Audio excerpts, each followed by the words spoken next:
हमारे साथ एक और प्रोफेसर मौजूद हैं। मेरी कुछ टीचर्स से भी बात हुई, उन्होंने बताया कि जो दिल्ली सरकार है वो पूरे जो 12 कॉलेजेस हैं उनको डीएफिलेटेड करने की तैयारी कर रही है, और क्योंकि जो सैलरी का मसला था वो कुछ हद तक अभी सुलझ गया है, तो आगे इस लड़ाई को आप किस मोड़ पे ले जा रहे हैं और उनकी क्या तैयारियां हैं? देखिए, मसला सिर्फ सैलरी का नहीं है, और जैसा कि आप कह रहे हैं कि मामला सुलझ गया, ऐसा भी नहीं है। अभी सिर्फ जो ग्रांट रिलीज़ किया है उसमें भी हम लोग बात करें तो टीचर्स का एरियर बाकी हैं, मेडिकल के जो बिल्स हैं वो उनका पैसा अभी बाकी है, और भी बहुत सारा जो है अमाउंट है जो बाकी है, और ये पूरा अमाउंट नहीं है, ये भी चीज़ें आपको बता दिया जाए। अभी उनका पर्पज़ ये है कि आपके पास स्टूडेंट फंड और बाकी चीज़ें पड़ी हुई, आप वो कह रहे हैं कि इसको यूटिलाइज़ करना शुरू कीजिए, जो कि एकदम से गलत है। स्टूडेंट फंड का पैसा कभी भी टीचर्स के सैलरी के लिए इस्तेमाल नहीं किया जाता है, पहली चीज़। दूसरा, जब ये पूरा का पूरा जो लड़ाई चल रहा है, ये लड़ाई को आप ऐसे देखिए कि जो दिल्ली सरकार है वो कर क्या रही है इसके हवाले से। ये फ़ंड के बहाने से, ये फ़ंड का इशू आने से पहले एक दूसरा मसला इन्होंने उठाया था, और इन्होंने कहा था कि जो 12 कॉलेज हैं उसमें उनकी गवर्निंग बॉडी नहीं है, ठीक है। तो उन्होंने कहा कि हमें गवर्निंग बॉडी जो है दिल्ली विश्वविद्यालय नहीं बनाने दे रहा है, ठीक है। तो उसके बहाने से इन्होंने पहले लगभग 1-1.5 साल से मसला चल रहा था, अब इन्होंने फ़ंड रोक करके परेशान करना शुरू किया। अब उन्होंने रिसेंटली ये डेवलपमेंट हुआ है कि दिल्ली कॉलेज ऑफ आर्ट को उन्होंने मर्ज कर दिया है अंबेडकर यूनिवर्सिटी के साथ, और उनका टारगेट है कि अगले कुछ दिनों में या अगले कुछ महीनों में ये बाकी के 12 कॉलेजेस को यहाँ से लेकर के जा रहे हैं, और ये किसी और यूनिवर्सिटी का हिस्सा बनाने की कोशिश करेंगे। उसमें हो सकता है कि आईपी हो, अंबेडकर यूनिवर्सिटी हो सकता है, स्पोर्ट्स यूनिवर्सिटी जिसकी ये बात कर रहे हैं वो भी हो सकता है, या कोई और अदर यूनिवर्सिटी भी हो सकता है। तो ये उनका पूरा एजेंडा है। दिक्कत इसमें इतना ही नहीं है, इसमें एक और दिक्कत है। अभी सेंट्रल गवर्नमेंट एक पॉलिसी लेकर के आई जिसे हम लोग न्यू एजुकेशन पॉलिसी कह रहे हैं। वो पॉलिसी कहती है कि merger closure to take over, अगर सरकार चाहे तो किसी भी कॉलेज को दूसरे में वो मर्ज कर सकती है, उसको क्लोज भी कर सकती है, टेक ओवर भी कर सकती है। तो ये जो मामला है, अब सरकार इसमें एनईपी के हवाले से भी ये काम करने के लिए जो है तैयार बैठी है, और सरकार इसीलिए इसमें सेंट्रल गवर्नमेंट भी उतनी रिस्पॉन्सिबल है जितनी कि स्टेट गवर्नमेंट है, क्योंकि ये रिस्पॉन्सिबिलिटी जितनी दिल्ली सरकार की उतनी एलजी साहब की भी है। एलजी साहब इसमें बिल्कुल ध्यान नहीं दिए, लिहाजा ये मसला यहाँ तक पहुँचा। और आज जब हम लोग यहाँ पर पूरा डूटा का एग्जीक्यूटिव मीटिंग चल रहा है, और उस मीटिंग में अपनी जो स्ट्राइक है उसको कंटिन्यू करने का हमने फैसला किया है, जिसमें अभी आने वाले दिनों में आपको स्टूडेंट्स भी देखने को मिलेंगे, जो दिल्ली यूनिवर्सिटी कर्मचारीज़ का जो संगठन है वो भी आपको देखने को मिलेगा, टीचर्स यूनियंस भी आपको देखने को मिलेगी, और बाकी के तमाम जो लोग इसमें हिस्सेदार हैं वो सब लोग इसका पार्ट बनेंगे। और उन सब की एक ही डिमांड है कि पहली चीज़ कि ये तमाम जो प्रोसेस ये शुरू कर रही है दिल्ली सरकार वो रोकी जाए।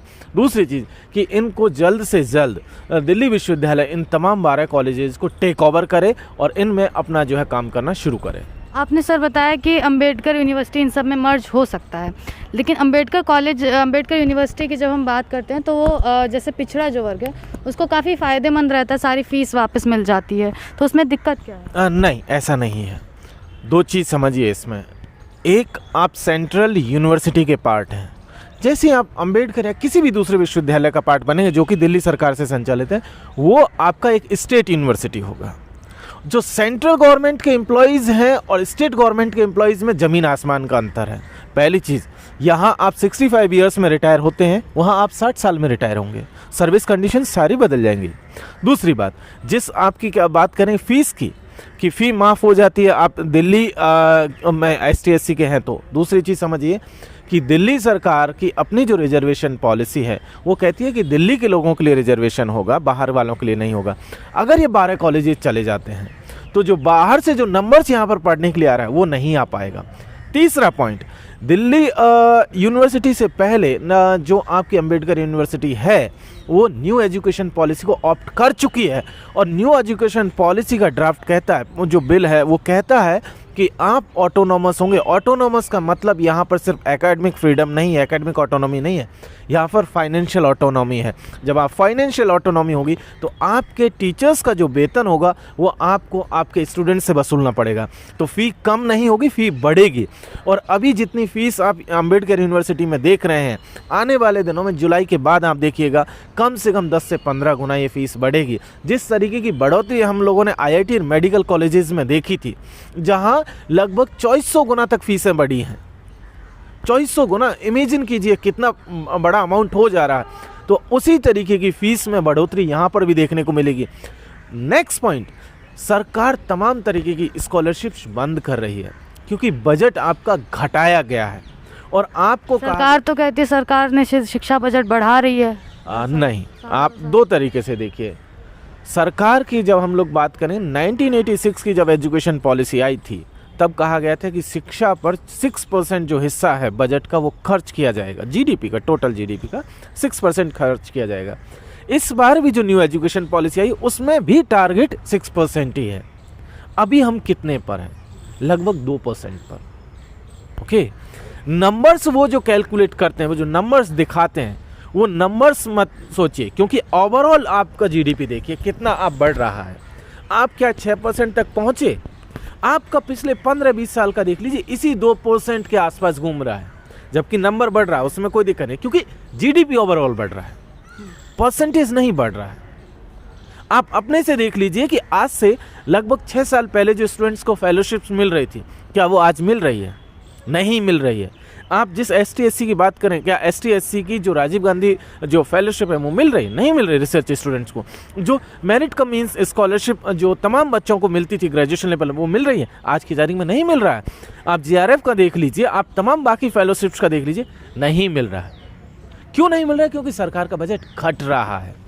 और यही सबसे बड़े नुकसान है कि आप सिर्फ टीचर्स की सैलरी ही नहीं उठाएंगे, आप लाइब्रेरी का खर्च भी उठाएंगे, आप जो है आप लेबोरेटरी का खर्च भी उठाएंगे, गार्डन का भी खर्च उठाएंगे, तो उसमें काम करने वाले सफाई कर्मचारी का भी खर्च आपको उठाना पड़ेगा।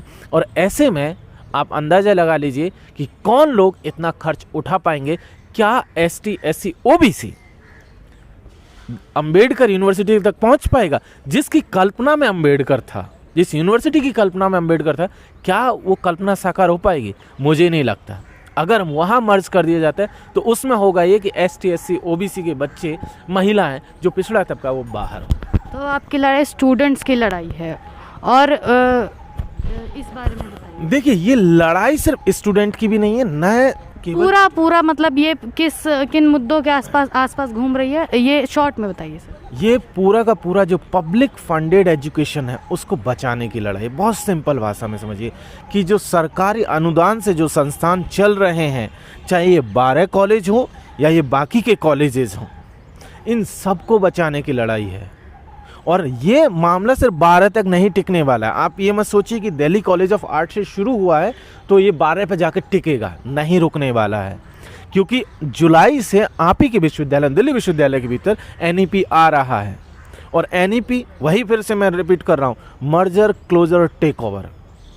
और उसमें क्या होगा? संस्थान घटेंगे।